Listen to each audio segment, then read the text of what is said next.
Assalamualaikum guys. Kami pun dapat panggilan, cik bagi tahu kat pakcik tu bagi tahu jenazah tu dah mula datang ke kubur. So kami mula pasanglah pam air ni. Pasang pam air, dua-dua bagi air keluar. Relate dengan apa yang terjadi tu, tengok tu orang tunjuk. Waktu kami tengah gali tu betapa susahnya nak gali dengan air apa semua.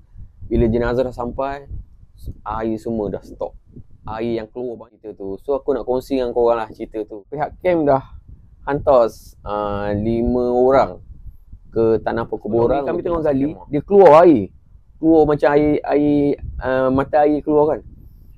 Tak nak keluar daripada camp je. Tak apalah, pergi gali kubur pun gali kubur lah.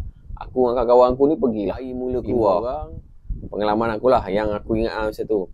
Air mula keluar. So kami stay gali. Bila air tu semakin naik, so kami cakap kat pakcik tu, pakcik tu tak apa, gali je dulu. So kami bertukar-tukar lah gali. Pakcik tu pun datang dengan nak jadikan cerita waktu air. Kami gali tu, kami bertukar-tukar. Waktu dah sampai ke tanah perkuburan, daripada van tu orang nak angkat ke tempat ke bumi tu. Air bukan jenazah ke dalam liang lahat tu. Lepas tu orang kampung buatlah